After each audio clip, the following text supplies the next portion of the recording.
topics and opinions expressed in the following show are solely those of the hosts and their guests and not those of W4CY Radio, its employees, or affiliates. We make no recommendations or endorsements for radio show programs, services, or products mentioned on air or on our web. No liability, explicit or implied, shall be extended to W4CY Radio or its employees or affiliates. Any questions or comments should be directed to those show hosts. Thank you for choosing W4CY Radio.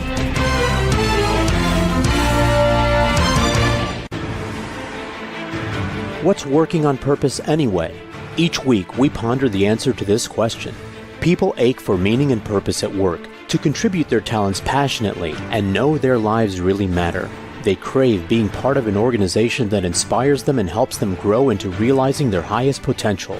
Business can be such a force for good in the world, elevating humanity. In our program, we provide guidance and inspiration to help usher in this world we all want, working on purpose. Now, here's your host, Dr. Alise Cortez.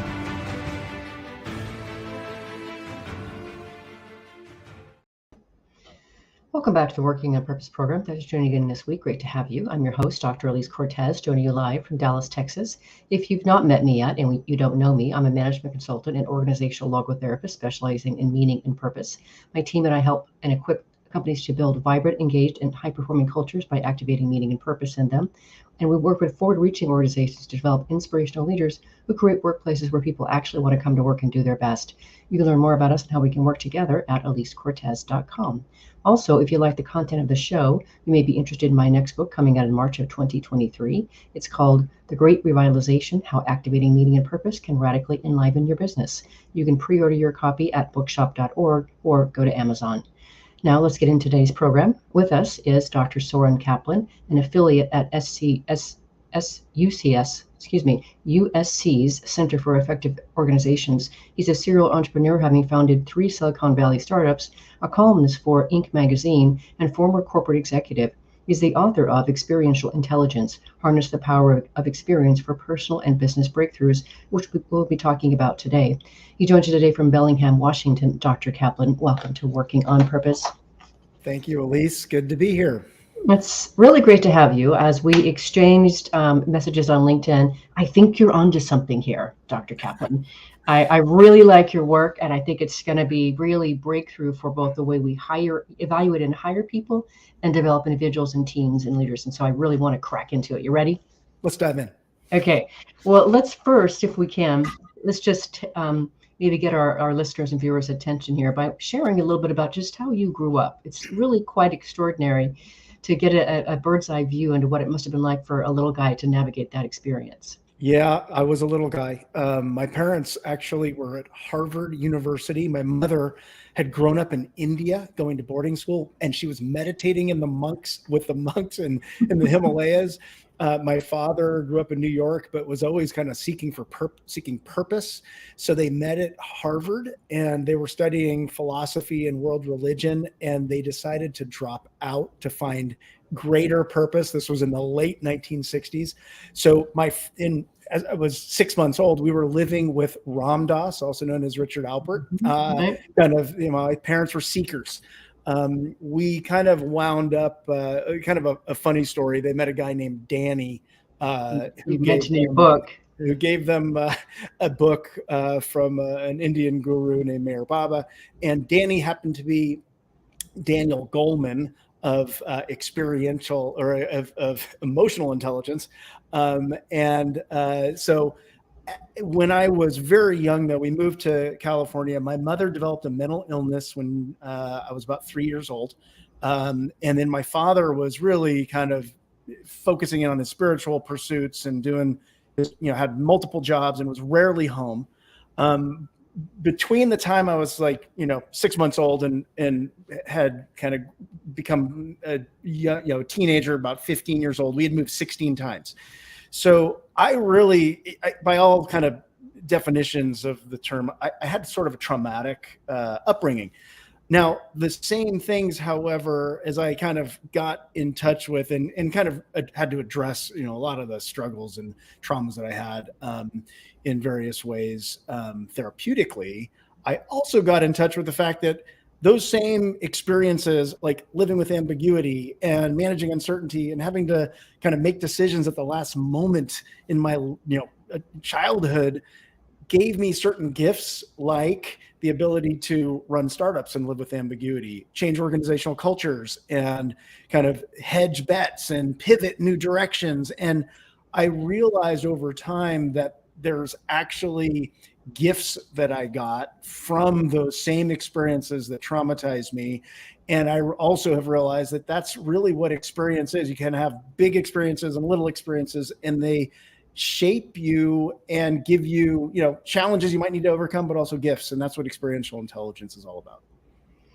Smashing summary, great way to start. So I like also the way that you orient to, and again, as you know, I read the book cover to cover and take copious notes. So I really like that you situate this. You say, so what happens to someone like me? You said, my life could have gone in any of three directions. One, I could have been completely overcome by my circumstances. Two, I could have gone through the motions of leading a normal life while blindly being led by inner scars. Or three, I could have found a way to tap into my, let's say, unique experiences to take command of my future. And you said for a long time, I did the second one really well, but now I do the third one with decent success. What I love about that, Soren, and as we corresponded, is I love that there's not a victim mentality in that. And there's growth, there's embrace, and there's that, as we said, the attitudinal stance that I talk about from being a logotherapist. And I know you are exposed to that. And you said you read Man's Search for Meaning at 15 or something like that, right? One of his, seminal books. But I really love that you give us access to whatever life does to us. And instead of being bowled over by that, you're teaching us and encouraging us to lean into those things and see what's there for us.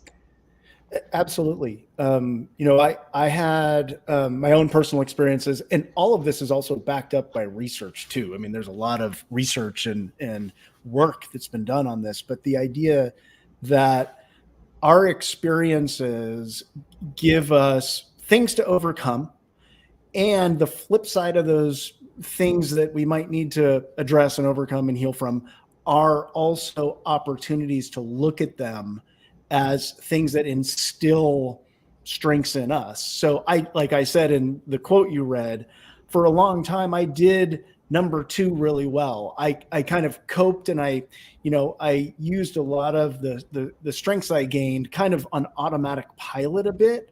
I did a lot of things professionally that I looked kind of good on the outside, but on the inside, I was kind of not fully aware of my purpose and kind of the strengths that I was using. And so I have done a lot of work, and I've also kind of recognized that experiential intelligence sits within me and everyone else.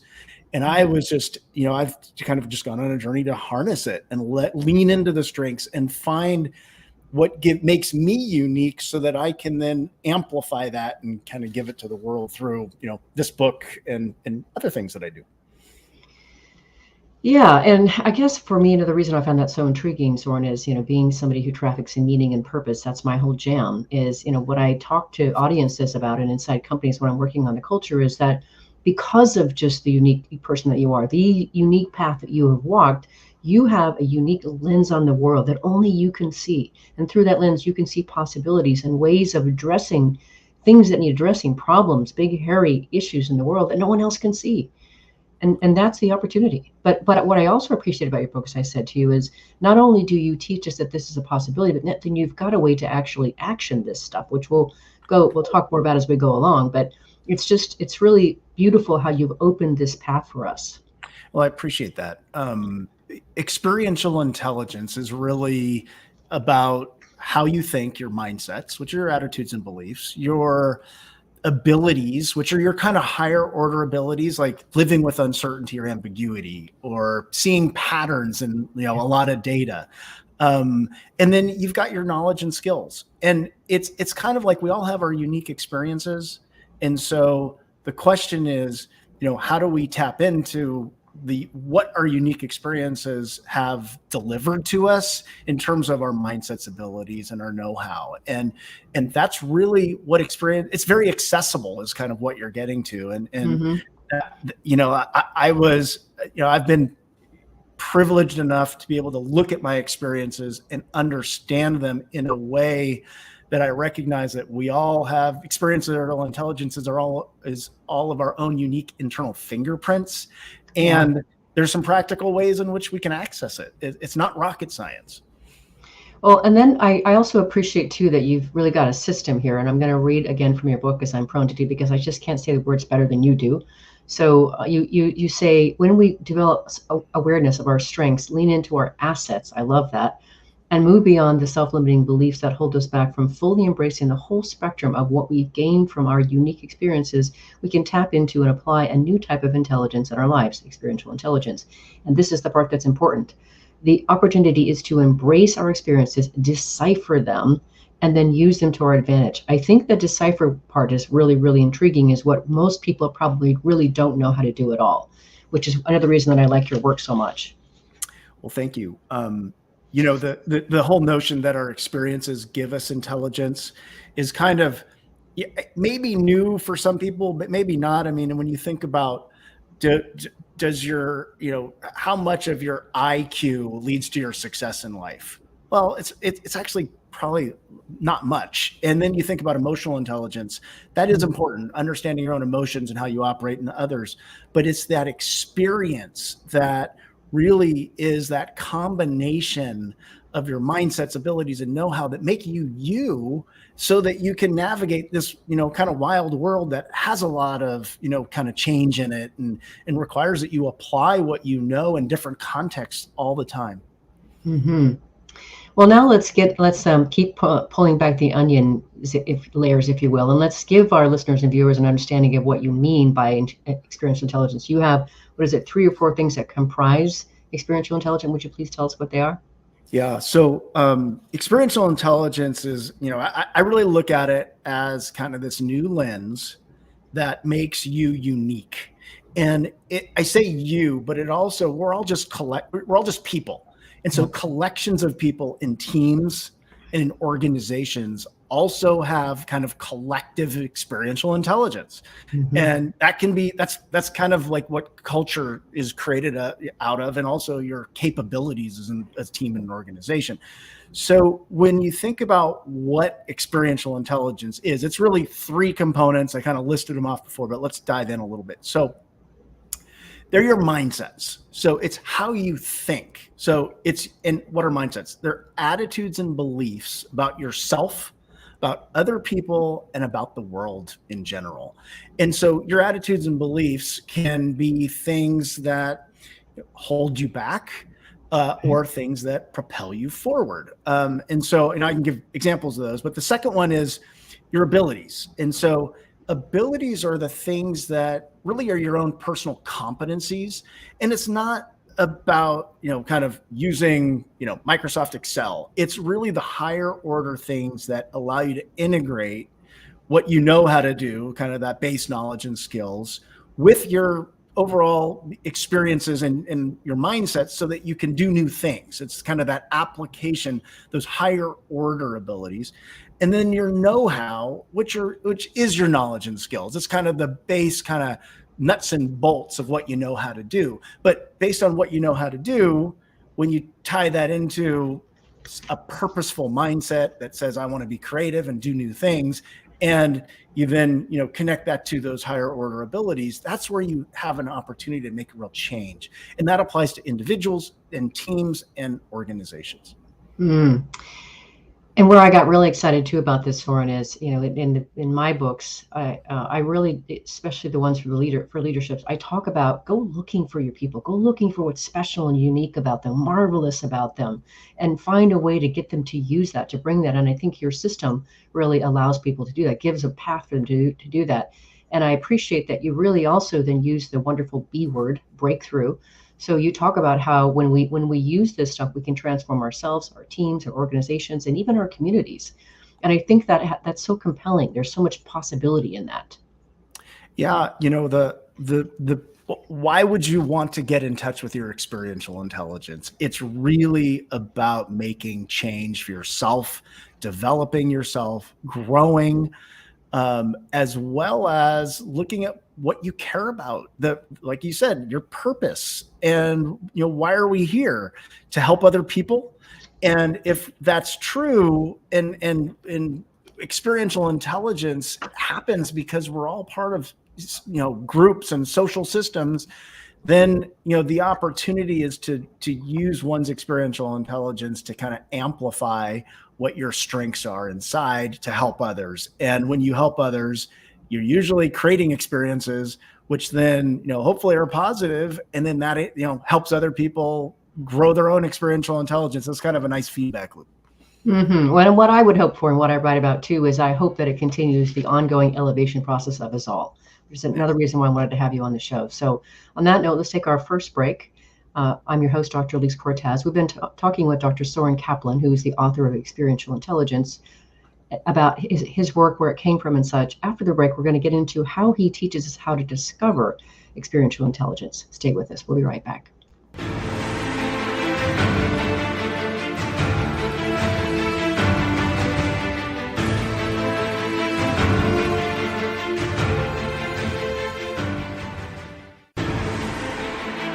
Dr. Alise Cortez is a management consultant specializing in meaning and purpose, an inspirational speaker and author. She helps companies visioneer for greater purpose among stakeholders and develop purpose-inspired leadership and meaning-infused cultures that elevate fulfillment, performance, and commitment within the workforce. To learn more or to invite Alise to speak to your organization, please visit her at alisecortez.com. Let's talk about how to get your employees working on purpose.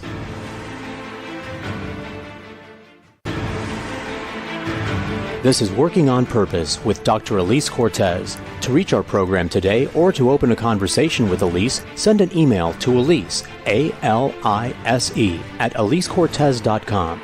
Now, back to Working on Purpose.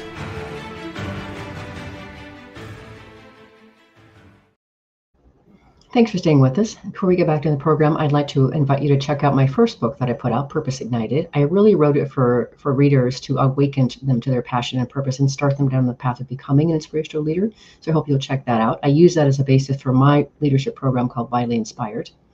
If you're just now joining the program today, my guest is Dr. Soren Kaplan. He is a serial entrepreneur, having founded 3 Silicon Valley startups. He's also the author of Experiential Intelligence, Harness the Power of Experience for Personal and Business Breakthroughs, which we've been talking about today. I'm your host, Dr. Alise Cortez. So for this next part here, I want to get into, again, this one of the things that distinguishes your book so beautifully is it's very actionable. And you have all these worksheets and you've got PowerPoints and all these different things that you've given us to be able to come to and work through. So I really want to next take us into the art of discovering our XQ, by the way. This is how we describe experiential intelligence, our XQ.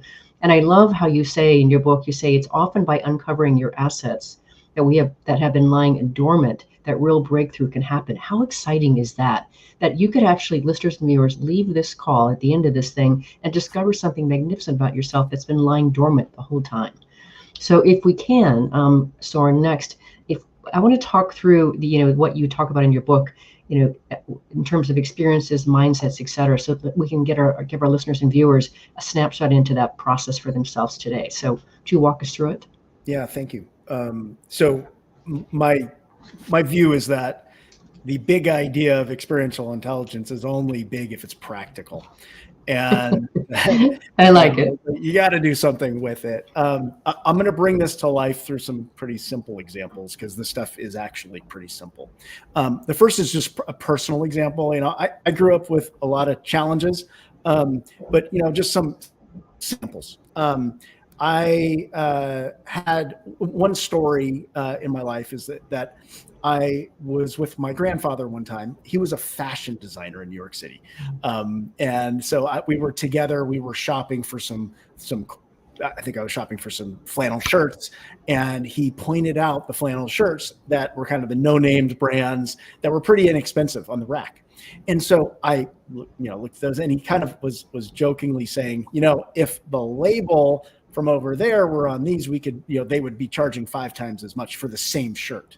And I kind of, it was kind of like, I was probably 7 or 8 years old, but it stuck with me. Like, why would the name of something on a shirt command such a different price? And he was kind of, he was in the fashion world. So he was kind of scoffing a little bit about like consumer behavior and the psychology of it all. And that one little experience really kind of gave me some insight about like how the world works. And gave me some kind of motivation to learn about psychology and consumer behavior and kind of why do people buy things and why do people connect to brands.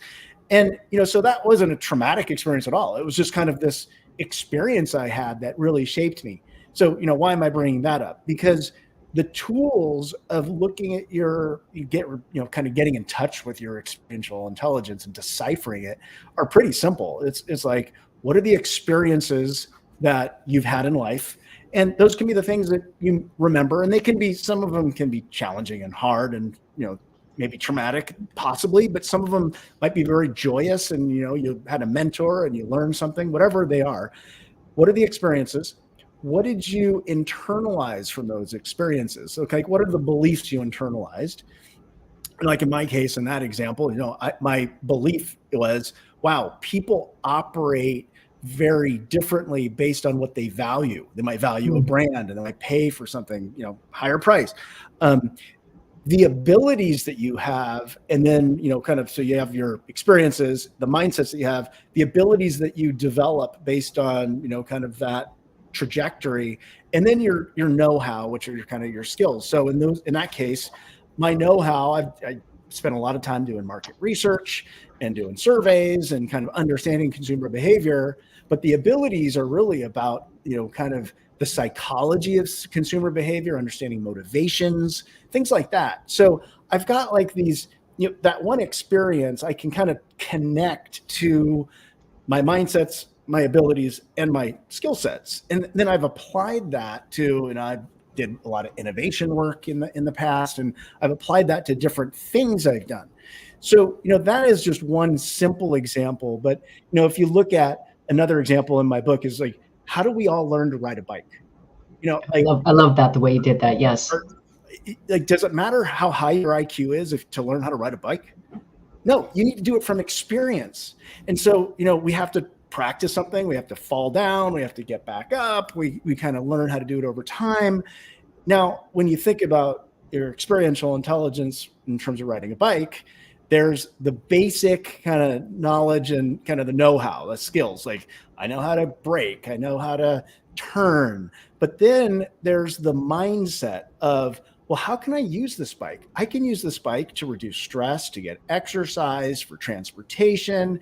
And you actually have beliefs about the utility of that bike in your life. And then the abilities, like you might know how to brake and you might want to go on a tour of the countryside on this bike, but the abilities are like higher order. I know how to avoid, cars and anticipate the bumps that might knock me off. And so you've got these different levels of experiential intelligence just tied to just these everyday things. And so by understanding that framework and then mapping out, like, here's my experiences and here's, the beliefs, the abilities, the mindsets, abilities, and know-how, you can get a really quick snapshot of your own life, of what your assets and strengths are, how you think, and really get a good picture of yourself. It's like your own internal fingerprint again, as I mentioned. Mm-hmm.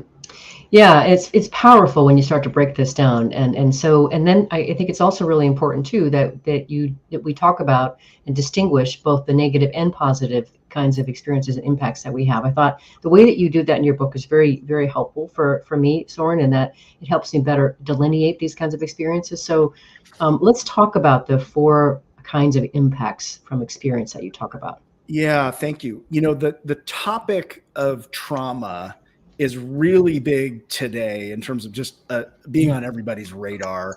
And I think a lot of the reason is because we have so many mental health challenges today after COVID and with social media and so forth.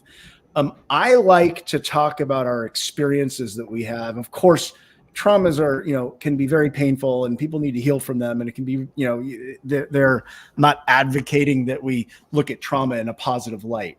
What I'm going to share is a model to think about the things that have impacted us in life. So you can essentially have, what you might call a positive experience or a negative experience.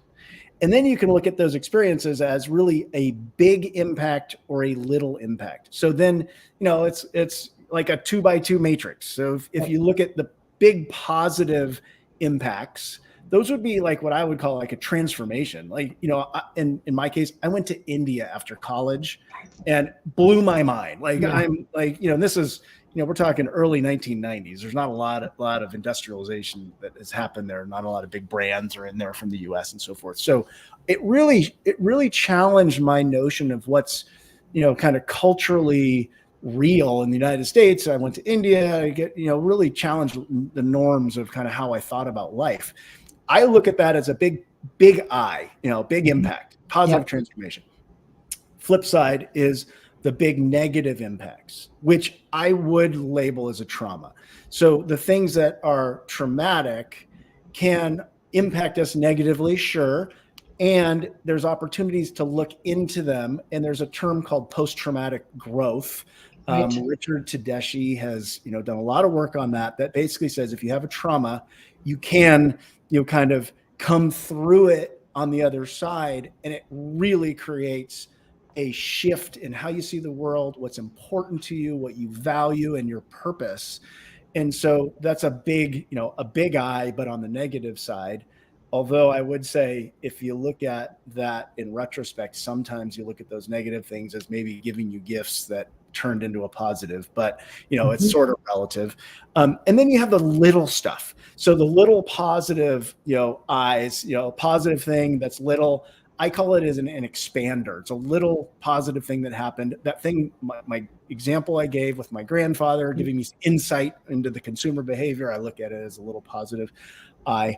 And then there's the little I's that are negative that might kind of stick with you. That could be, things like, a parent, like my father, for example, didn't spend a lot of time with me. And I just have a lot of different little examples of him, like kind of deprioritizing time with me to do, his spiritual pursuits and other things. And I kind of developed a self-limiting belief that I wasn't kind of worthy of attention and focus. And I, I've had to deal with that. But those are the little things that wouldn't call it a trauma. It's very easy to dismiss it as not relevant and kind of maybe tell yourself inside like, oh, that's just my own problem. Well, that impacted you. It's a little I, and it might be worthy of looking at. And I can even give examples of how that lack of worthiness feeling actually has led me to do very successful things to get achievement in my life. So I get that acknowledgement. It can go overboard, of course, because, the imbalance and workaholism and stuff like that I've also had to deal with. But, you kind of map out all those things, and those are the things that have impacted you in life. Those are the things that have shaped you. Yeah. And then you can decipher them and understand like which of them might be at play, both explicitly and implicitly, in kind of driving your behavior.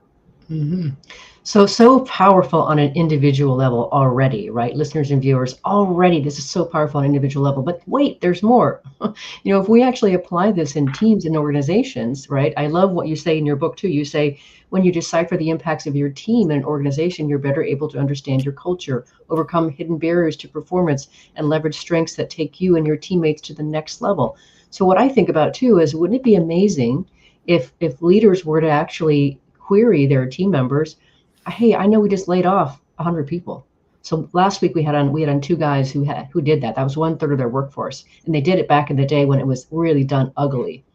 And it would be interesting, if you could decipher some of the impacts of things like that in your organization and your team, and ascertain what that meant for people. In some cases, maybe people said, "I'm just going to rise to a higher occasion, so it doesn't happen to me." Others could go into full-on fear mode and just go into protection. So I appreciate that you throughout your book take us through where we can use this stuff individually, in teams, in whole organizations. In the team and organization setting, we hire people based on resumes and based on kind of these formal categories of things that we believe they can do. Well, experiential intelligence suggests that our whole life gives us assets that we can apply to our personal lives, but work lives. So when you're building a team, looking at the spectrum of your team's life experience and the mindsets and abilities that they're bringing to the workplace, and making sure you've got that diverse array of experiences will absolutely give you a leg up.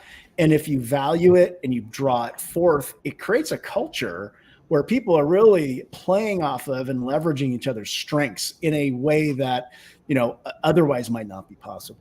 Which is just really exciting to really build vibrant cultures that are on fire. Now we could talk more about mindsets, and if we have time, I'll delve more into that because I know how critical they are. But I do want to talk about reinventing relationships, certainly as we're building a team. And I was blown back by just this simple phrase that you say in your book, that visceral memories engage autopilot responses. We have to dive into that. This is so powerful. Well, it ties into your previous question in the discussion about those impacts. So one of the things that I realized for a long time, I was working on autopilot, and I wasn't aware of some of these little impacts that would create these visceral reactions. So, an example would be like, I was always worried about judgment because of, my mother's mental illness, and we were kind of in this fringe spiritual community, and I always kind of protected my image. So we're being worried about judgment. So meaning if somebody was going to give me feedback, I'd kind of get tense and worried, and they'd probably come through in my affect. Well, those are, kind of the things that created those events that caused that fear of judgment. Those are visceral memories, meaning they got wired in me. There's a lot of research about trauma getting wired. Those little events also wire you, but a lot of times they fly under the radar because they're not qualified as traumas. They're little things that have shaped us that then kind of give us these little knee-jerk reactions, which if other people are tuned into them, they can kind of they shape our personalities, and they're like, why is he so defensive? And so those visceral memories can get in the way of personal relationships, and also they show up in teams because we're all just people. We come to work. It's hard to leave some part of us at the front door or the home office door. It's just, we bring our whole selves. So the idea that these visceral memories can create these autopilot responses, we really want to get in touch with what are those beliefs we have because of our experiences, and maybe we can change those. What are the feelings those beliefs conjure up? And then what are the behaviors that they lead to? And the more conscious we are of those things through, doing a lot of the techniques we'll talk about, or we've talked about, meditation and, therapy and EMDR and whatever else you might, find valuable. But if you look at beliefs, feelings, and behavior, your own, and then you kind of complete the feedback loop because you look at interactions. Well, other people have beliefs, feelings and behavior based on that interaction. And if you can kind of just map that out and understand the negative feedback loops and turn those into positive loops because you're intervening at that kind of deeper level, that's where you really create, you amplify everybody's experiential intelligence. Powerful. And then, of course, we have to come back and bring back in Daniel Goleman, because you then talk about the intersection of EQ, emotional intelligence, and XQ, experiential intelligence. And you talk about how emotionally intelligent people are both aware of and able to control their emotions. And as a result, people with high emotional intelligence are better able to temper their autopilot responses. So critical, right? So such an important thing to be able to develop in your personal relationships and certainly at work. I think we've known for a while that emotional intelligence is important for leadership and for relationships and being in touch with our emotions. And Goleman and others talk about how to be more present with yourself through meditation and through other techniques. And the concept of emotional intelligence, just to put it out there, is it's being in touch with your own emotions and being connected and in touch with other people's emotions as well. And so how do you do that? How do you grow experiential or emotional intelligence? Well, you can do things like I just mentioned, and as you develop greater emotional intelligence and you're in touch with your own emotions, that feedback loop, you've got beliefs and you've got feelings, which are emotions. You can understand I feel what's going on. Okay, what's that belief that's causing that? And so you can intervene behaviorally with yourself also, because those beliefs, if you intervene and understand your feelings, can change your behavior.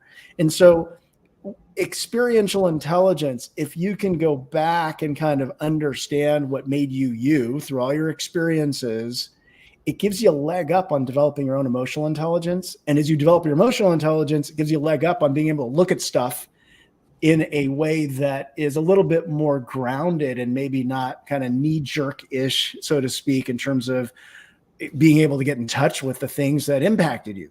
So it's kind of a feedback loop and a great relationship between EQ and XQ. Mm-hmm. So much there. It's just beautiful. Let's grab our last break. I'm your host, Dr. Alise Cortez. We're on the air with Dr. Soren Kaplan, who's the author of Experiential Intelligence, Harness the Power of Experience for Personal and Business Breakthroughs. We've been talking a bit about discovering our experiential intelligence. After the break, we're going to get into how we can actually assess it. Stay with us. We'll be right back.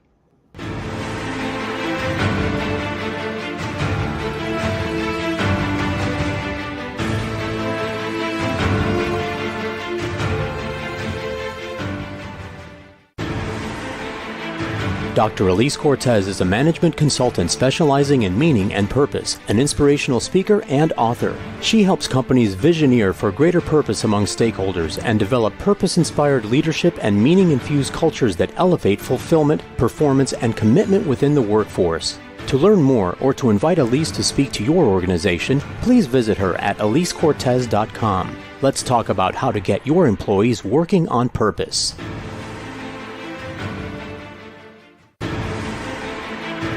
This is Working on Purpose with Dr. Alise Cortez. To reach our program today or to open a conversation with Alise, send an email to Alise, A-L-I-S-E, at alisecortez.com. Now, back to Working on Purpose.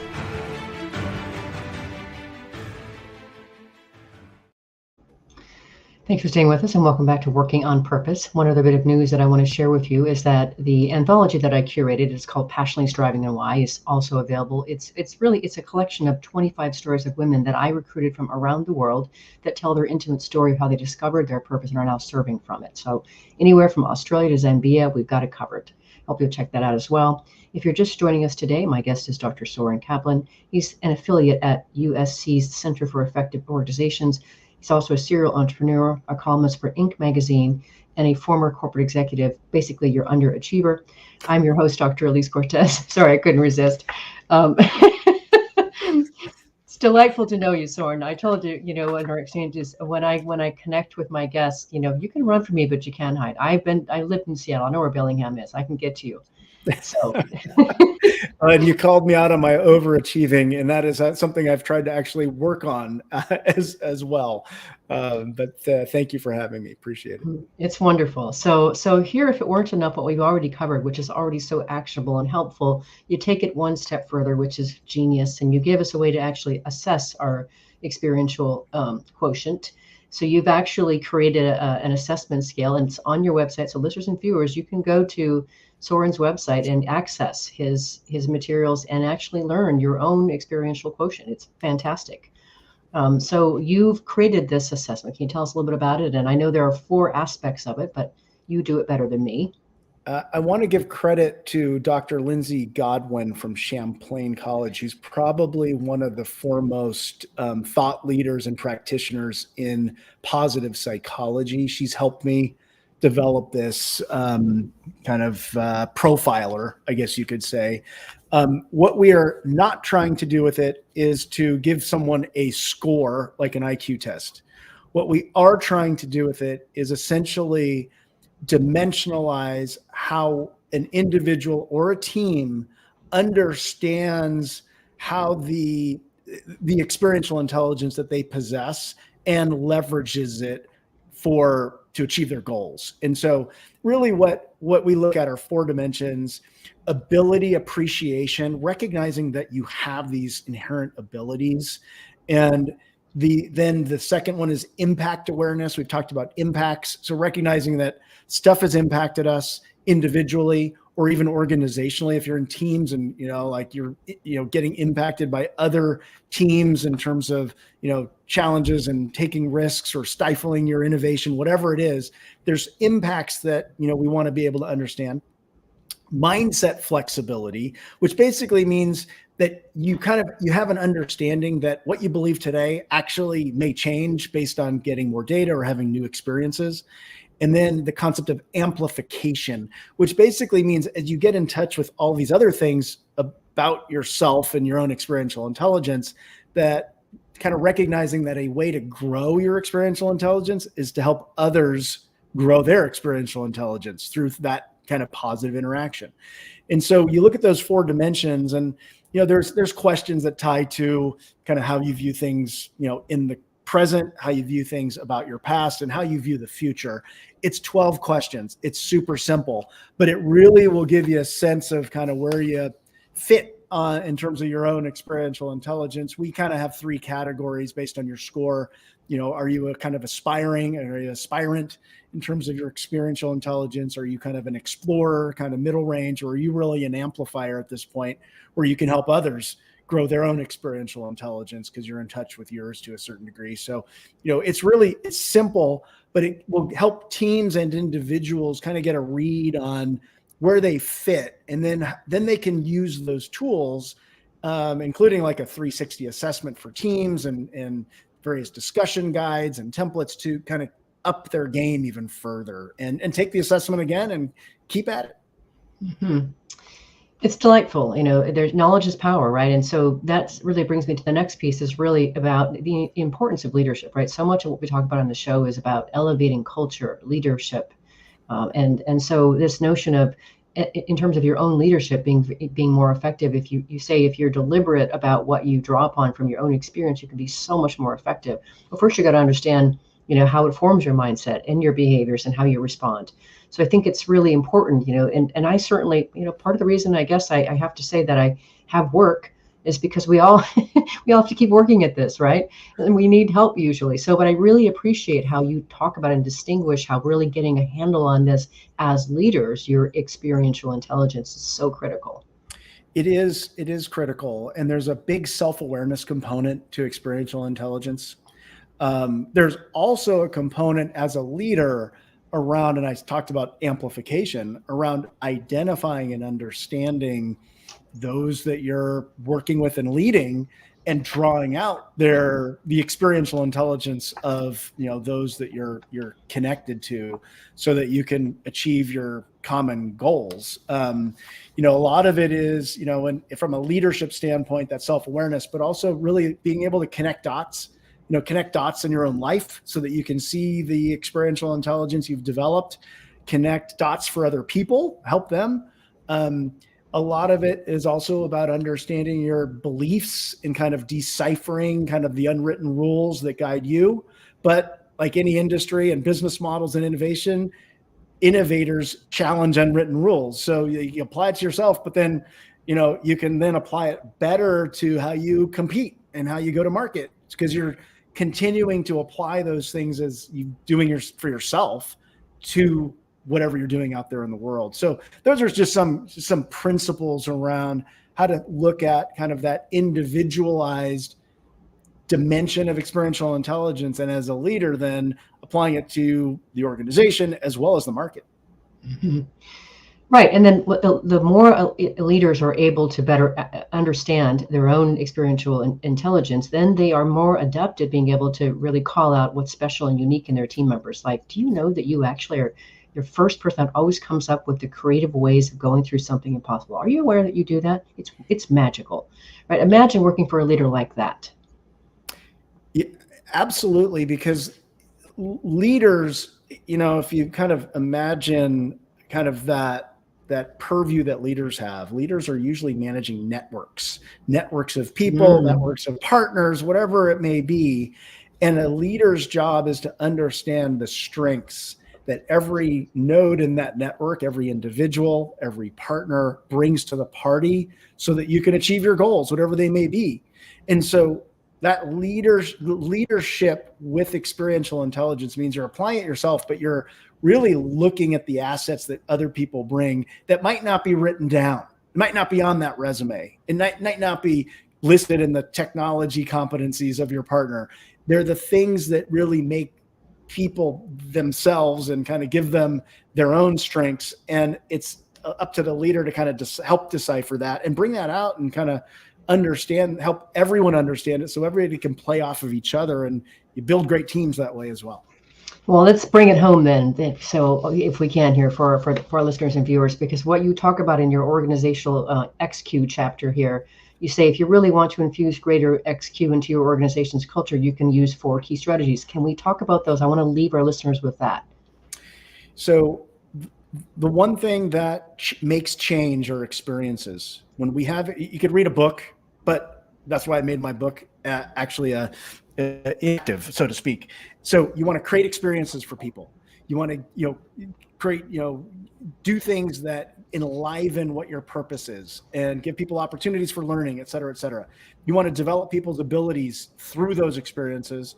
You want to scale the experiential intelligence in your organization by having people who are good at stuff, like kind of help other people learn through codifying best practices or, mentoring, things like that. And then you want to foster those positive relationship loops. You want to look at the teams and the groups that are really working well, see why they're working well, and help amplify some of those best practices to other teams as well. So that's really the essence of it.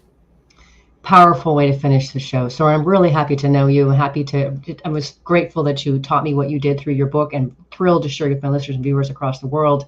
Thank you for being on Working on Purpose. It's a real pleasure. Thank you, Alise. You're welcome. Listeners and viewers who want to learn more about Soren Kaplan, his books, or his work, just start by going to his personal website. It's sorenkaplan.com. So that's SorenKaplan.com, Soren Kaplan. Last week, if you missed the live show, you can always catch up via recorded podcast. We were on the air with Mohammed Anwar and Frank Donna of Softway and Culture Plus.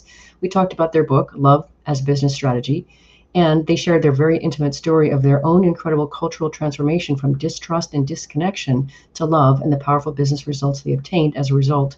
It is a ringing endorsement for the enormity culture wields and what can be done through evolved and committed leadership to steward it for purpose and profit. Next week, we'll be on the air with Paul Magnoni, who is the co-author of Decisions Over Decimals, Striking the Balance Between Intuition and Information. And remember, work is an integral and important part of our lives and can be one of the best adventures and means of realizing our potential and making the impact we crave. So let's work on purpose. We hope you've enjoyed this week's program. Be sure to tune into Working on Purpose, featuring your host, Dr. Alise Cortez, each week on W4CY. Together, we'll create a world where business operates conscientiously, leadership inspires impassioned performance, and employees are fulfilled in work that provides the meaning and purpose they crave. See you there. Let's work on purpose.